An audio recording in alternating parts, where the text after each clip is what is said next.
It sounds like we're getting some static. What was that? No, that's my cheap ass. That's my cheap ass. We're gonna need a better soundboard other than me, so that's on me. I think it's perfect. Yeah. Well, first of all, surprise everyone. It's Carl. I said I was gone, but I'm back for a little bit. We're also joined by co-host Christina, who is part of the Hope for Us Network team. And we're joined by two members of a very special guest of the band Guardrail. We're going to have them introduce yourselves in 1 second, doing some quick housekeeping. Even though if you're just joining us right this second, we just want to remind everyone you can follow along with all of the opportunities for raffle tickets and collab merch at aguh.org. You can see the ticker crawler, so I'm not going to talk too much about that. But we just started with a really badass music video, a hot off the that's a pretty recent music video too. It's almost right right out of the kitchen basically. So let's just sort of jump right into the things by first getting some introductions. Gentlemen, introduce yourselves, please. Yeah. All right. My name is Kevin. I am the voice maker of Guardrail. And then my name is Zach, and I play the guitar in Guardrail. Phenomenal. And Christina, please give yourself a proper introduction. Don't let me just speak for you, because I'm an idiot sometimes. Hello, world. My name is Christina. I am part-time merch person for Guardrail / part-time marketing director for the network. Well, let's just make one whole. Well, it's great to have all of you with us, and we're winding on the festival today, and the game plan is, if I'm not mistaken, is we're going to do a little bit of talking, going to do a little more playing, and really just have a good time and keep it loose today. First thing I want to talk about, just for the documentation's sake, and for folks who may be joining us by podcast, is give us the origin story in the 411 on Guardrail, and then let's also talk about the music video that we just saw. Really, a real fun, cool little video to watch. So let's talk about origin story of Guardrail first, and go. Yeah, so this band pretty much started back in 2014, so it's been a long time. But it was kind of like never really a main focus until the last few years. Everyone in the band was in other bands, and we kind of had a revolving door of members over the years and stuff like that. It really started just because I pop punk, skate punk, that's like my heart and soul. And I went to see the band The Swellers back in 2013, and I was like, why have I not been in a band like this before? This is stupid. So I made a Facebook status, who wants to start a punk band? And then some people responded. We started Guardrail, played our first show in 2014, got a new lineup of people in 2015. 2016, we didn't do much.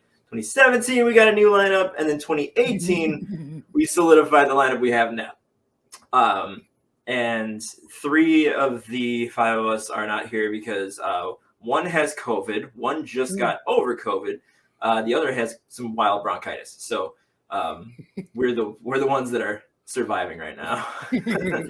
But yeah, we've just been kind of ever since 2018, especially.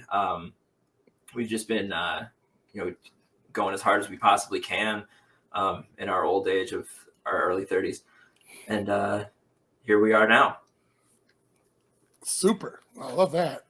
Yeah. And let's give a little narration for the video we just saw. What's that about? Is that attached to a standalone single? Is there an EP? What's the deal with that? Yeah, that's actually a standalone single. We put an EP out last year called Yikes, and it was we had, over the pandemic, we signed to Open Your Ears Records, and we put that EP out in September of 2020. Couldn't play any shows to celebrate it until August of 2021, so we called that our 11 months late record release show.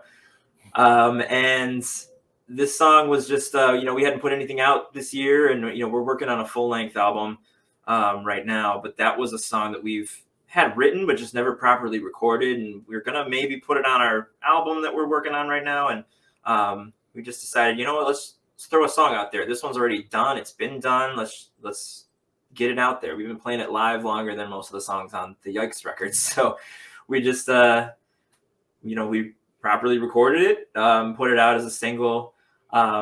It's essentially the lyric content. The title Social Media was what came first to me. I was in the shower listening to an episode of Joe Rogan, and he had some British guy on there talking about something, and he said social media, but you know how British people put an R at the end of their word sometimes that ends in a vowel. He said social media, and I was just like in the shower, just like, social media or like outer space, and like so then I just like, and we had this song written for the most part instrumentally, so I was just like, oh, it just kind of all clicked, and I just wrote the overlying theme of like people just sort of in this day and age just focused on what their social media presence looks like and how they present themselves to the world on Facebook or Instagram or whatever, but rather than focusing on what's going on around them, and seek validation in yourself, not through your likes and things like that.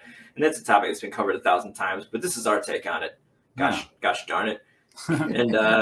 And so yeah, that's why the video, it's like a stupid talent show. Everyone's doing their thing. This guy's playing accordion, and at the very end, the magician just like bibbity bobbity boos, and everyone's phones disappear, and we're like, oh, we like all snap out of it, and that's why he wins. So, I dig it. This is a cool concept. And so when we're going to get into a few things that come to mind for me, but just so for our agenda tonight, what kind of things are you thinking about song wise for tonight? You're thinking what, 1 or 2 songs? We'll see what happens.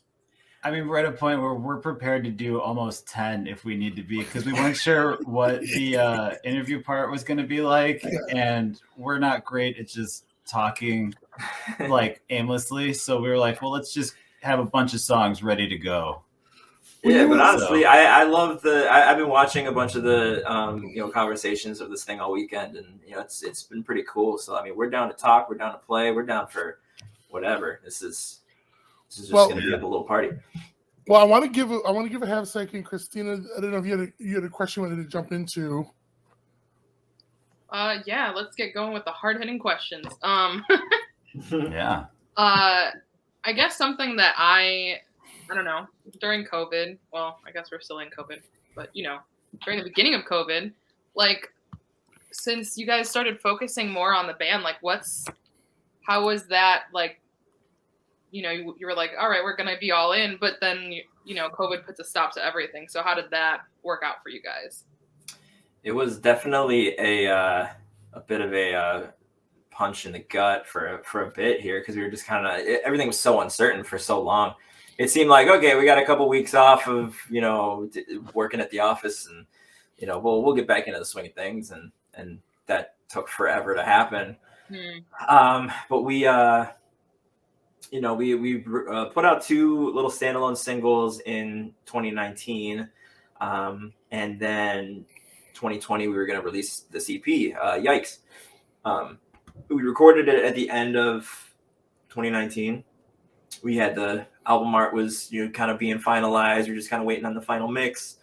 We were supposed to, in April of 2020, at the very end of April, open up for Bowling for Soup. And that was going to kind of be where we're going to aim to put the record out ourselves.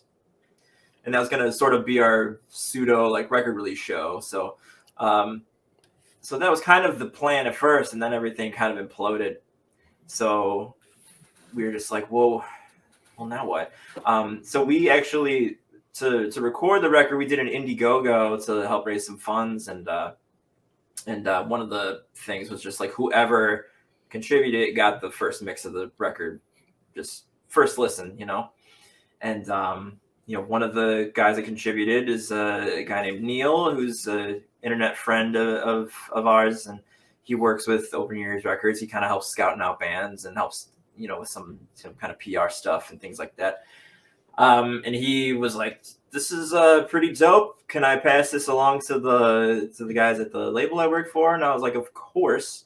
Don't even have to ask for that." And so he did. We got in touch, and you know, at the time it was like end of March maybe.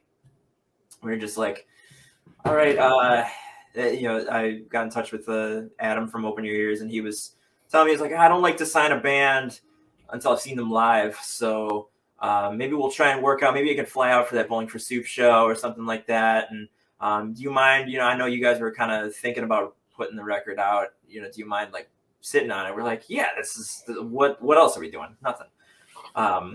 So we did, and we just kind of kept in touch, and then things kept getting canceled and postponed, and it was just like one thing after another. And then, you know, the Bowling for Soup show got pushed back to August and then canceled altogether. But then by the time like May rolled around, Open Your Ears was just like, you know what, let's do it.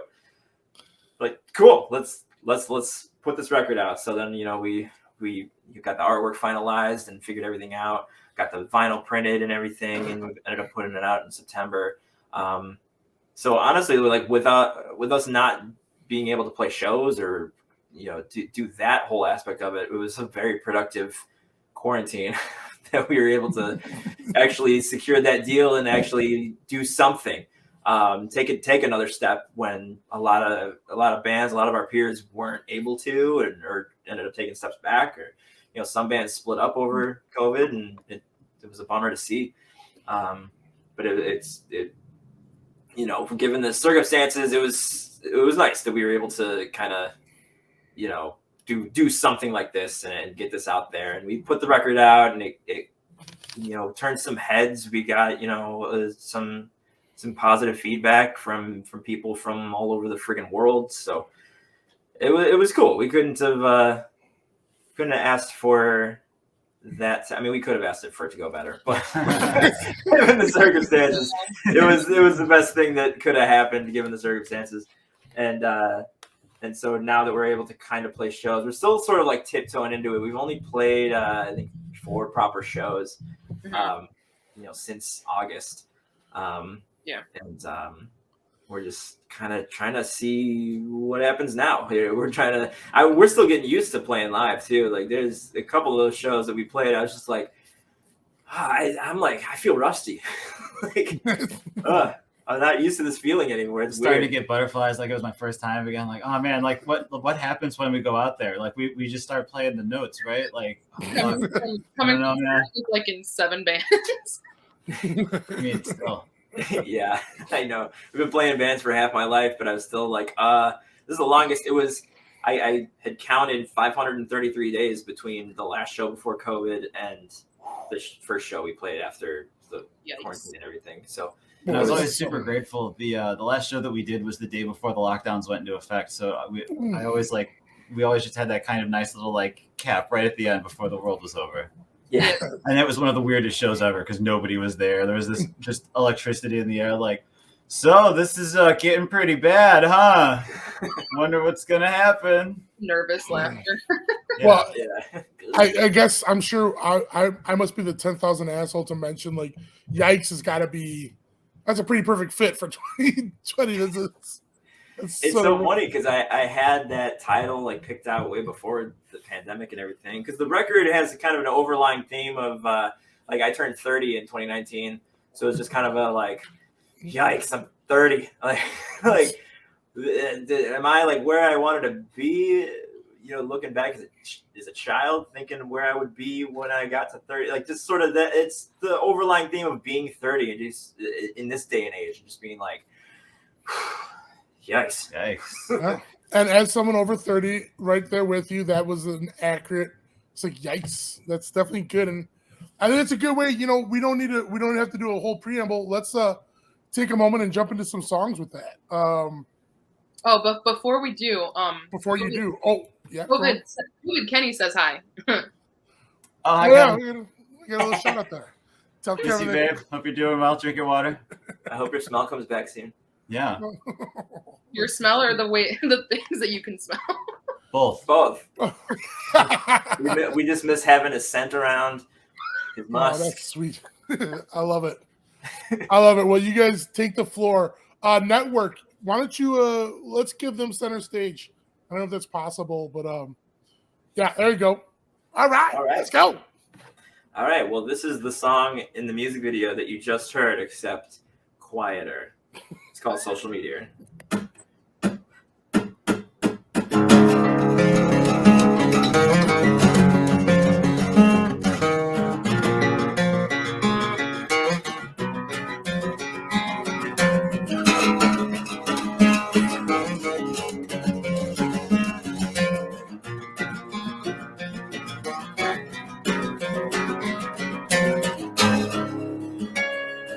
There's real human contact beyond my fingertips, but I couldn't give a shit. There's an object unidentified approaching me.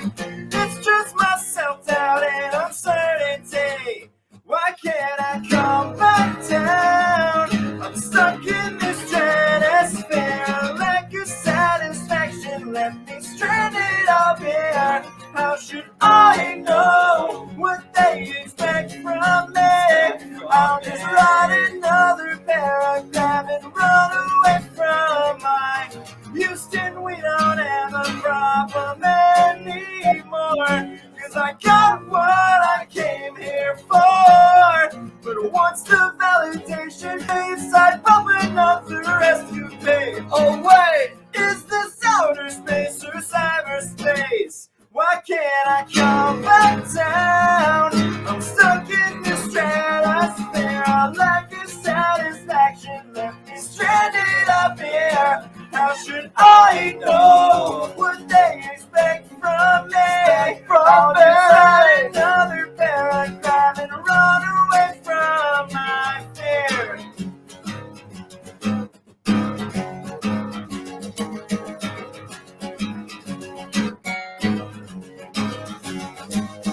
Congratulations on all your success. You're Mr. Popularity. Mr. Popularity. Never knew you had so many friends. Illusions of prosperity.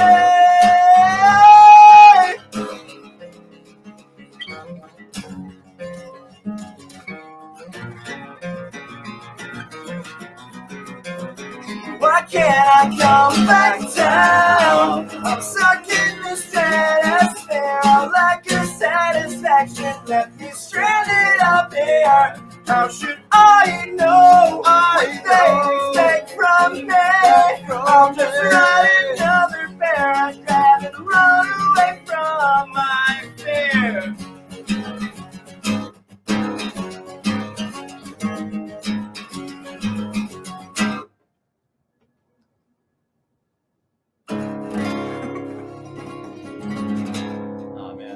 Close with that one, so I was waiting for the drum fill at the end, and it just never came. Yeah, usually like Doug starts playing the drums and then never stops, and we're like, we're over our set time now. It's been 3 minutes. No, I'm just kidding. Good stuff. You guys sound great as a duo. Thank you. All right, well, we're going to be carrying on as a duo now. So this is our first show as the Guardrails. Ooh. Spicy. Goes from singular to plural, even though there's less people. Oh, I can't hear. Yeah, Carl, I can see that you're talking, but. Oh yeah. I literally was just been like, all right, yeah, good job. Excellent. I was gonna say, let's just jump right back into it again. Why don't you do two more and then we'll come back and do some talking stuff. Cool. Okay. All right, what else we got? What are you feeling like? Let's do Sincerely Me. Let's do that one. This is a song on our very first EP that came out back in 2015. It was the first song that I wrote actually to kind of start this band. I actually wrote it for the band I was in before this. Because I was like, I kind of wanted to take a more of a punk rocky direction, and the bandmates were not digging it. So that's why this band started. So this song is called Sincerely Me, and it goes exactly like this. I ditched responsibility today. Accelerator to the floor, I drove away. I went to a place where no one's ever seen my face before. I ditched responsibility today. Just trying to close my eyes and get to sleep. Escape this feeling by living in my dreams. My eyelids shut, but all I see are tidal waves surrounding me. I'm just trying to close my eyes and get to sleep. I tried to come in, but you built your own fire. I tried to get to you with water, wind, and fire, but your bricks were too strong. Left me weak, willed, and weary, so I'll write you this song, and I'll sign it sincerely. Maybe you'll let me in someday. I don't know who I am at all today. I got no fucking clue what else to say. We've been through this 100 times. I guess 101 crossed the line. I don't know who I am at all today. I tried to come in, but you built your own fire. I tried to get to you with water, wind, and fire, but your bricks were too strong. Left me weak, willed, and weary, so I'll write you this song, and I'll sign it sincerely in me. Maybe you'll let me in someday. I know I'm not perfect, I've made my mistakes, but now I'm the one laying in this bed that you made. So know what you're thinking, not sure if you care. What's easily fixed is now beyond repair. It's beyond repair. It's beyond repair.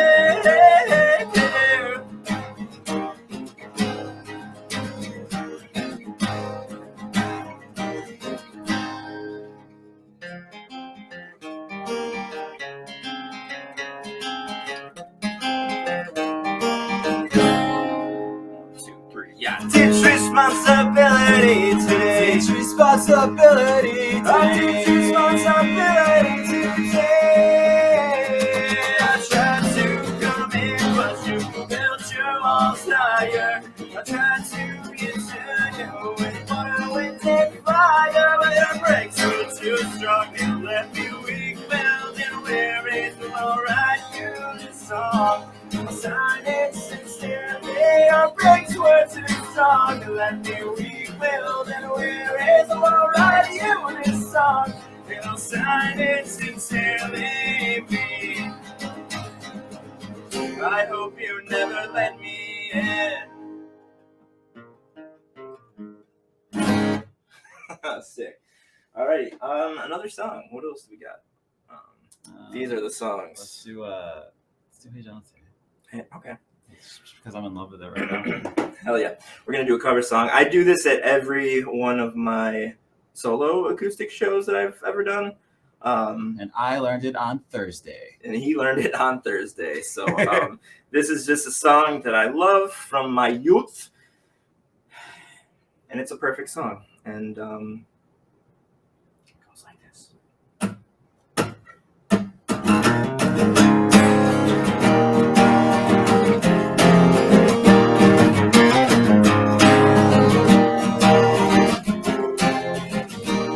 Tell me, do you think you'd be alright if I can just crash you tonight? You can see I'm in no shape for driving. Anyway, I've got no place to go. And you know it might not be that bad. You were the best I ever had. If I had known the whole thing years ago, I might not be alone. Tomorrow we can turn around this town. But the cops chase us around, passing on something might be found to take his place. Hey, jealousy. Hey, jealousy. Hey, jealousy. Hey, jealousy. You can trust me not to think if you don't expect too much from me, you might not be let down. Cause all I really want to be with you, feeling like I matter too. If I had blown the whole thing years ago, I might be here with you. Tomorrow we can drive around this town, let the cops chase us around. There's no something I be found to take it away. Hey, jealousy.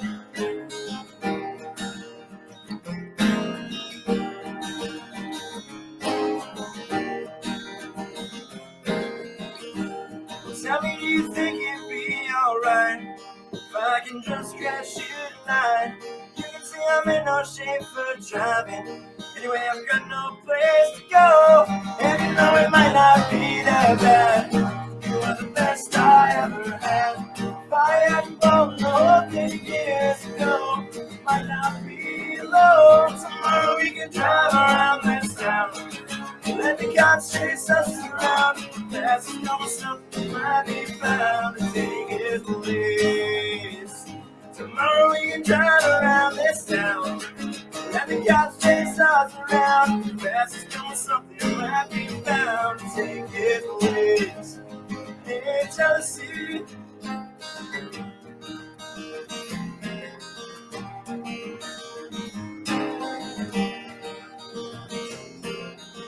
Hey, jealousy. Took my heart. There's only one thing I couldn't start.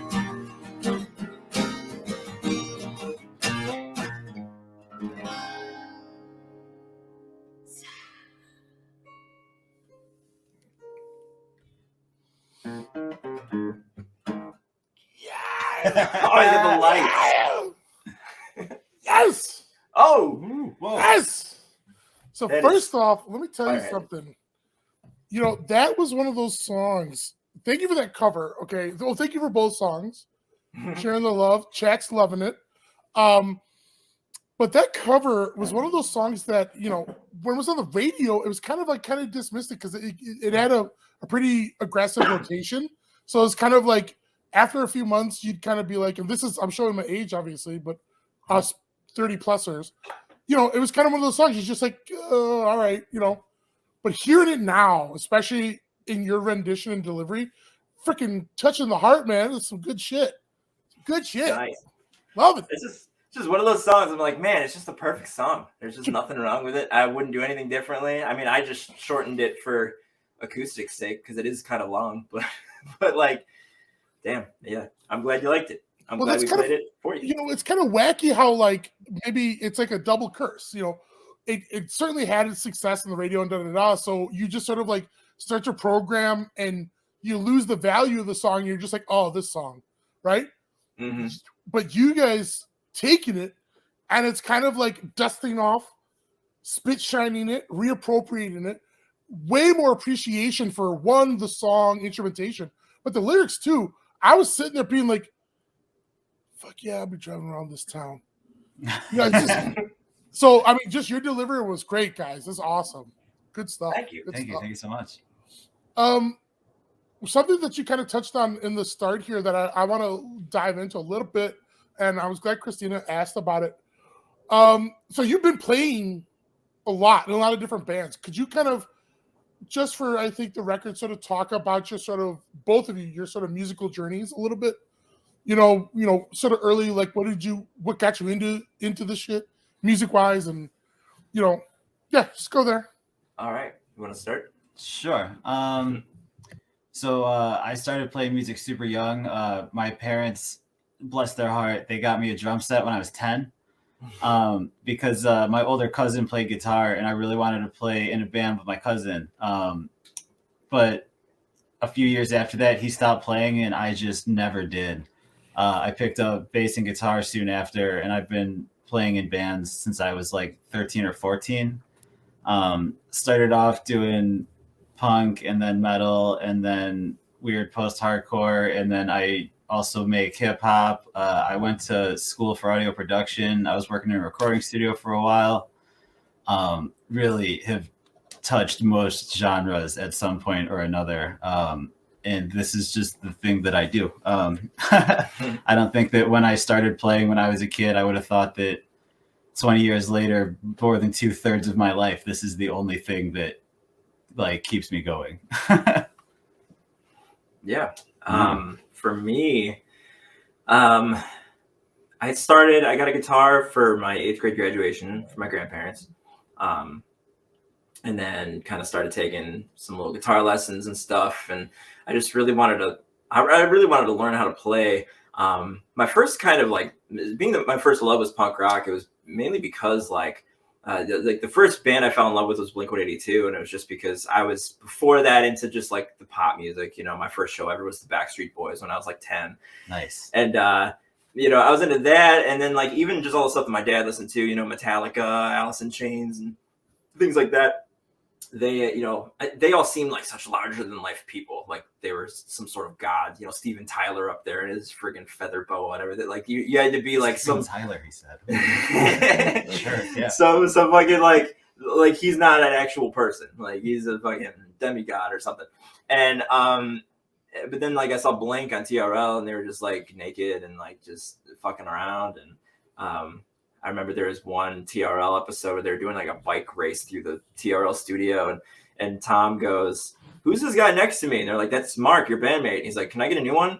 And like just shit like that just always just struck a chord with me, and that's what kind of made me fall in love with that. And then I got into other bands like them, you know, Sum 41 and Newfound Glory and things like that. And then I dove into like who influenced them, you know, the Descendants and Bad Religion and all this stuff, and I just fell in love with it.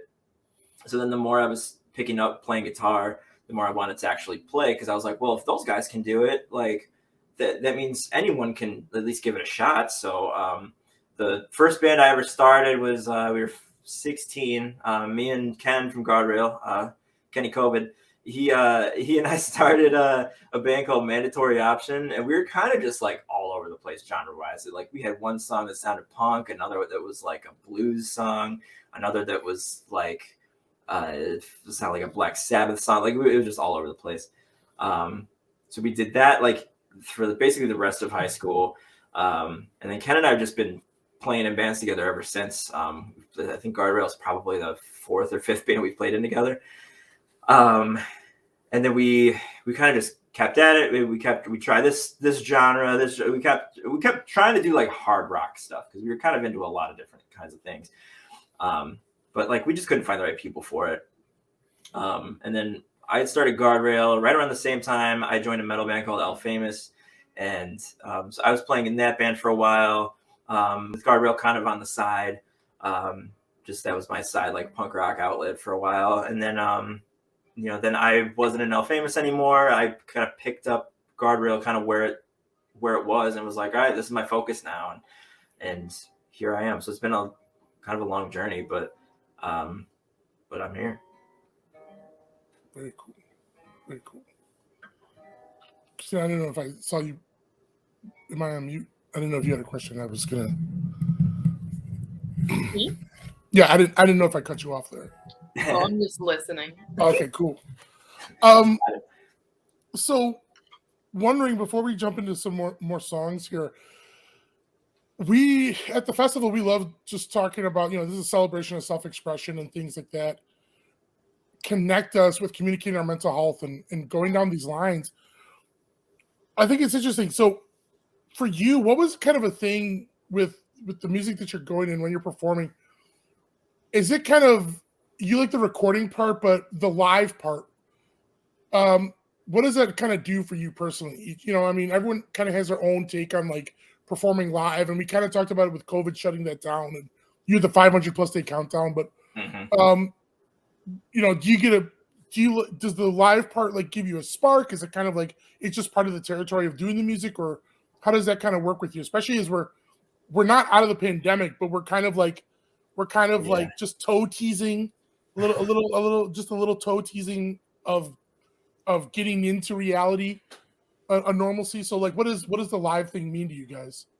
Yeah, I mean, for me, it's what I live for. It's the only thing that makes sense to me is doing that. And it's really, over the years, has been my therapy in a lot of ways. It's how I get, you know, kind of all the just whether it's negative energy, positive energy, just energy that I have inside of me, it comes out there.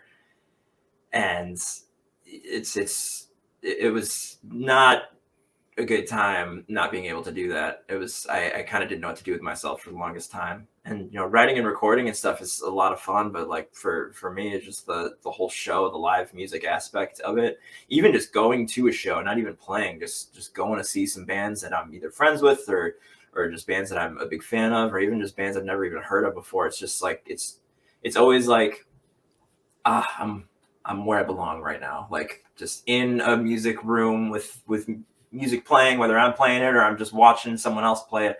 It's always been my main outlet.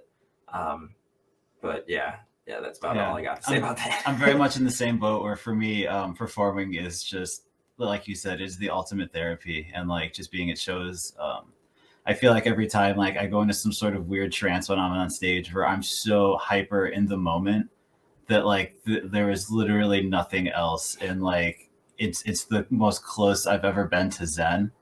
And like, as far as like in terms of the pandemic, I keep telling people this, but just imagine if the one thing that you had that gave your life meaning and was your release and was the one thing that you had that made every day worth living. Imagine if that was suddenly taken away from you and there was no sure timeline of when you would ever get to have that again.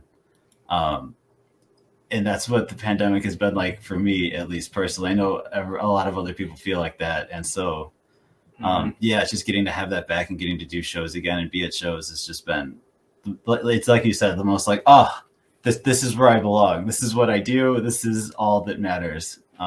Yeah. It was such a crazy added stress of just the not knowing, like, when am I going to do that again? Because like you said, it's like your one moment of like Zen where just like, I'm not thinking about work. I'm not thinking about my bills. I'm up there and I'm just doing what I know how to do best.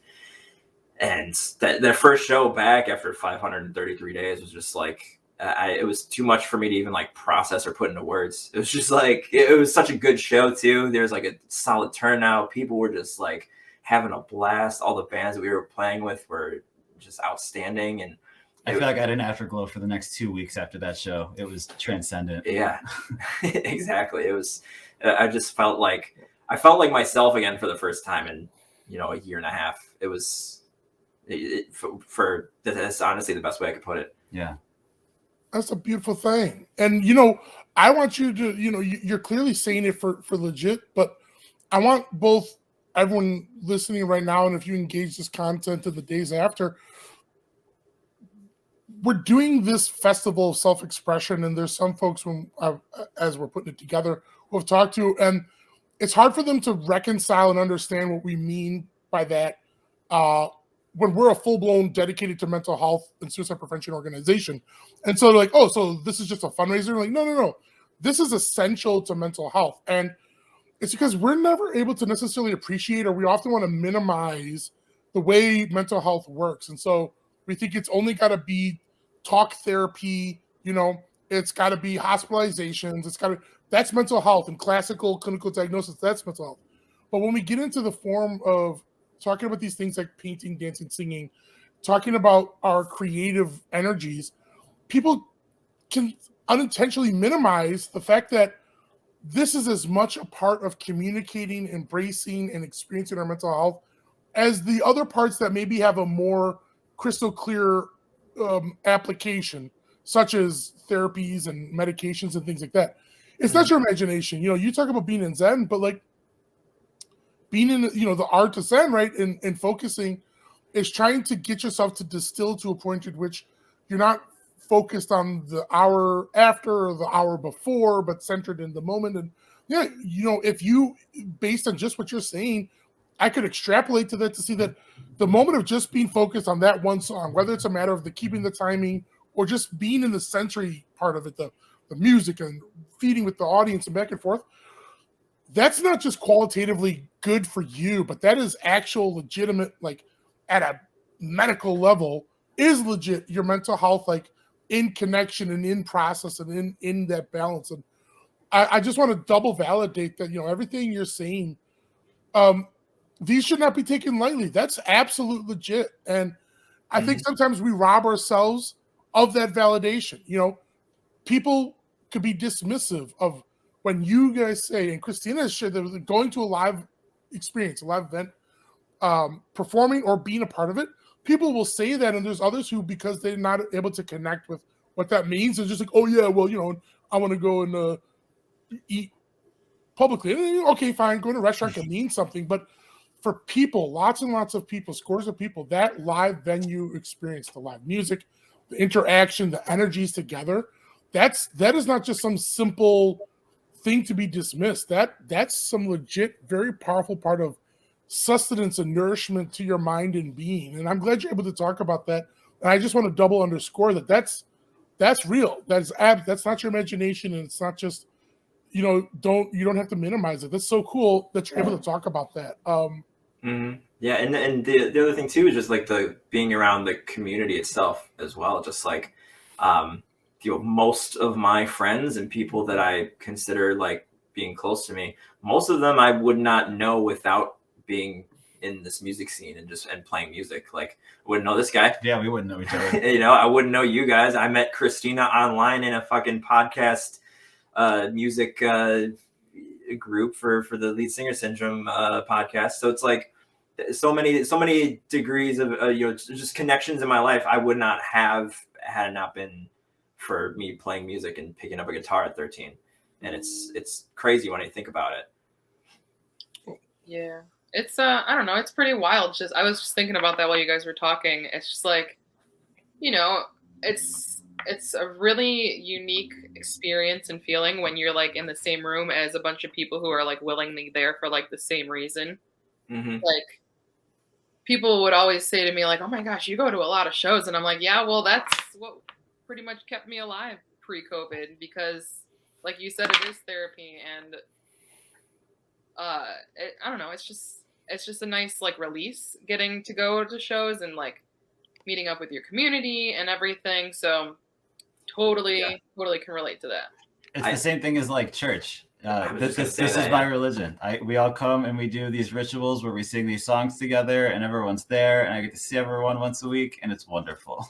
Yeah, exactly. You know, some people go to church for that, and that's cool. If that's your thing, that's your thing, and this is our version of that. Yeah, I love that, and you know, it's connection. There's so essential in this world, and COVID robbed a lot of that, and continues to be a way, even if it's there in some ways it's loosened up a little bit. But yeah, we were robbed of a connection, and there's probably a lot of people who they were going to concerts and live venues, and they certainly loved it, and it was all Gucci, but like they didn't fully realize it until I love that you talk about it was pulled away from you. You talked about that a little bit earlier, and that's some deep shit. That's good. That maybe people didn't realize how essential it was, and that becomes maybe a positive thing to think about. I think it would be really cool, just from an order of the day, you know, as we're winding down here, let's do a thing. I have one or two other questions I want to ask you, but I think it'd be cool. Let's do like two more songs. We'll come back, and then just for your mindset, and then we'll close out, you know, with one more banger for the night. So let's do that pattern. All right, we'll do two more, come back for a second, and then close out. Okay. Cool. let's do Yikes. Yikes. Okay. All right. This is the title track to Yikes. It's called Yikes.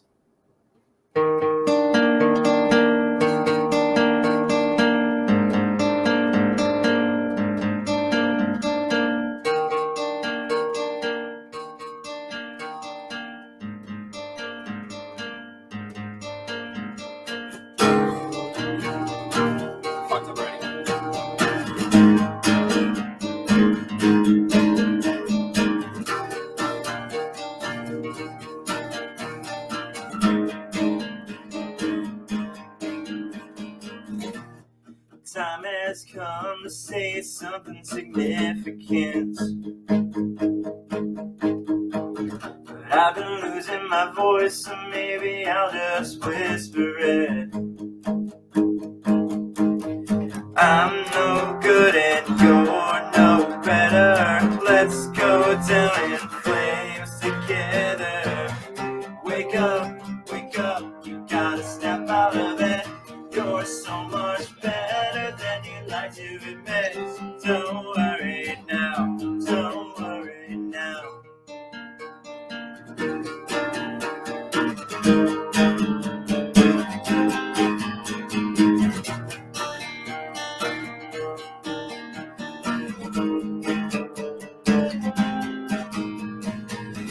Kids are losing their minds, looking for some way out of this. But our teenage angst turned into mild indifference. I'm no good and you're no better. Let's go down in flames together. Wake up, you gotta step out of it. You're so much better than you like to admit. Wake up, don't worry about it. No, it's looking bleak, it might be tongue in cheek, but you won't find your peace without a little defeat. Don't worry now, don't worry now.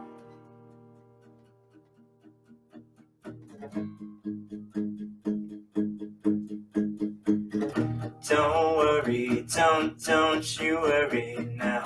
Don't worry, don't you worry now. Don't worry, don't you worry now.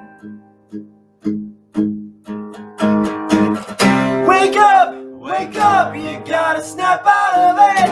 You're so much better than you like to admit. Wake up, don't worry about it. I know it's looking bleak, it might be tongue in cheek, but you'll find your peace without a little defeat.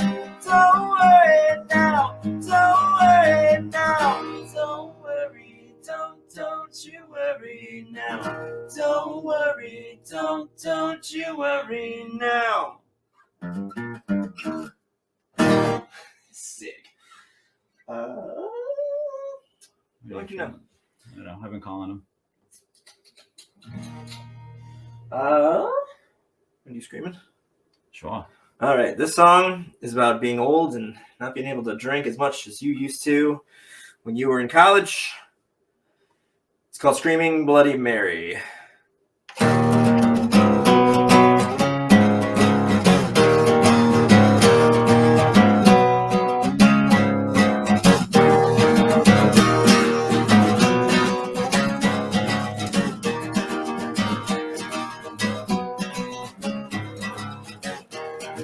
Another day, another night, another chance for me to disappoint. I used to just self-medicate with a bottle of Jack Daniels and a joint. Well, lately I've been 3 or 4 away and fall asleep by 10 p.m. I'm wondering if I'll ever see the animal that I used to be again.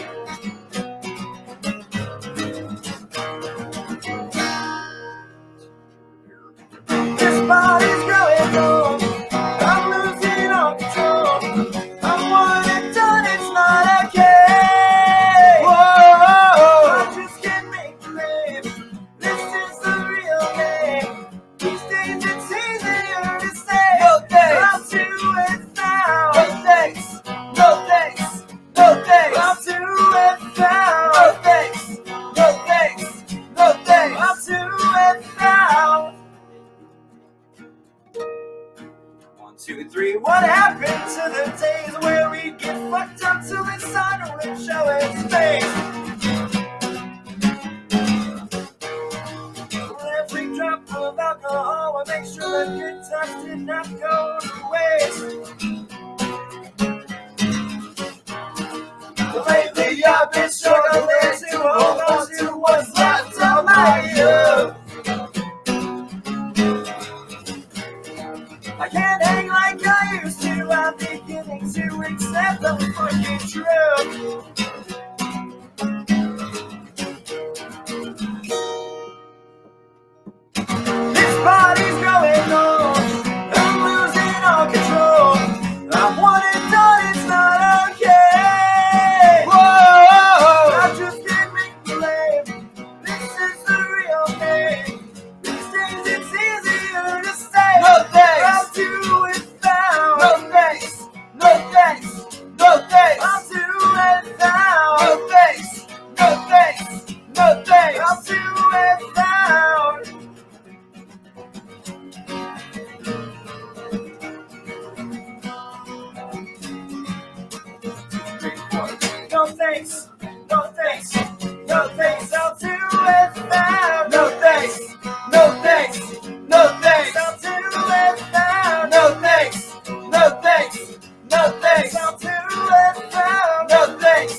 Hey.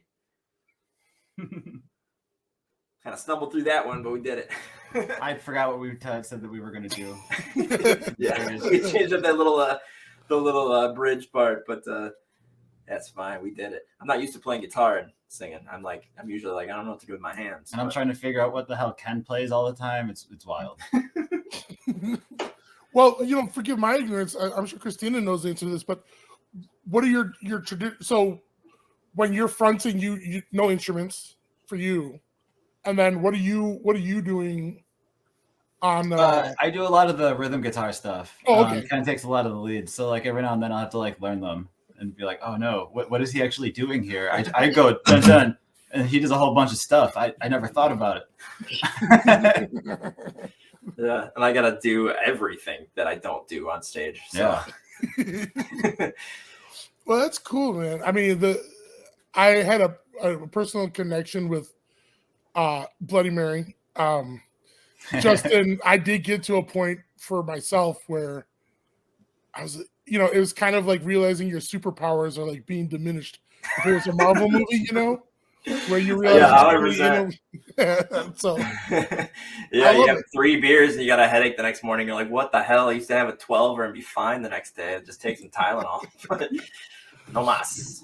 I like your song structures, though. It's where creation of songs come from, wherever. But having now been introduced and listened to a few of them as you're preparing into the weekend, I like the context that you're kind of just looking at these relational things. It seems like you're just sort of pulling the nuggets from like your real life, and there's just a real universality to that.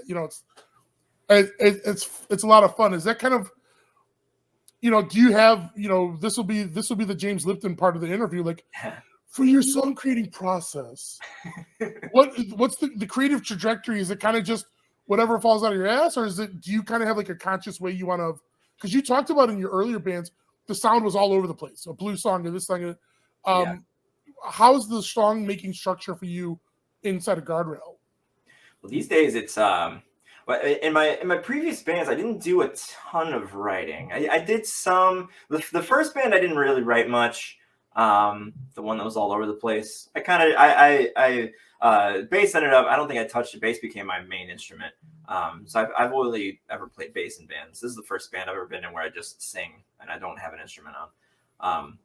But I would just, in that first band, I would just kind of figure out better bass parts because the guy who wrote the songs for us just played what the guitar was playing, and I would kind of, do a little extra. And then it's really been like Ken and I have been the main songwriters of most of our bands that we've been in together. Even to this day, we've been the ones writing most of it. This time around, though, with our record that we're working on now, Doug and Alyssa also have stepped up and wrote some stuff. And there's one song we've actually been playing at a couple of our last few shows where Alyssa and I trade spots, and she takes the mic and I take the bass, and she just sings that whole song, and I don't sing it at all. So we're going into new uncharted territories for Guardrail, but she did such a good job. Yeah, it's a banger. I'm very stoked to get that one out there. But, I love that song so much. We with the lyrics, most of it, not everything I write is technically autobiographical. It might not have happened to me, but it's something that I would typically write about a feeling or maybe an experience that someone I know has gone through, or just a generalized, my generation is dealing with this bullshit, I'm going to write some lyrics about it kind of thing. And I'm trying to be better at writing about positive things because most of my positivity just comes out of my face, but then all my negativity is in here and it comes out in my music. So our music sounds happy and nice and silly, but for the longest time, our most popular song was called Miserable. It's a happy song with whoa-whoas and everyone sings along, but I'm saying that I'm miserable because a girl left me. And it's that's most of, we're just, it's we're smiling with one tear coming down our face, but yeah, I mean, most of the lyrical content kind of just comes from the, things that even if it didn't happen to me, it's something I believe in, or is something that I can at least relate to, or someone that I know can relate to. A lot of times my approach is, if I was going through XYZ, what's a kind of song that I would want to hear to help me feel better? And that's usually how it goes for me. Yeah, I feel lately more than ever, we've just been writing songs that we would want to hear in the world. Mm-hmm. You know, like it'd be cool if there was a song that did this. And it's like, oh, wait, we could just write a song that does that. Oh my God. Yeah. Yeah, and to that point, actually, that kind of is the piggyback I'm looking at. Is so you get the lyrics. Is it kind of already cooked up, or is it you get lyrics, but then you need the whole crew together to like put in the woes and the we're gonna do something here, we're gonna put a little there. Is that kind of like how it goes? Like you find your songs are kind of already cooked up, or is it more like I feel like a lot of the time somebody will come with an idea like, hey, I got this, and then kind of present it to everyone, and everyone will be like, yes, that is good. Or like maybe somebody will be like, well, what if we did it slightly like this? And then like those changes can be implemented immediately and talked about, you know? Yeah, and most of the time, I think 9 times out of 10, the music's all written first, and then I write lyrics to the music. There's been a few songs. The one I played earlier, Sincerely Me, I kind of wrote that one kind of first out as a poem almost, and it kind of, when you hear that I did that, it makes sense because it does. You'd be like, oh yeah, I can see that. It's like rhyme. Like it's just A,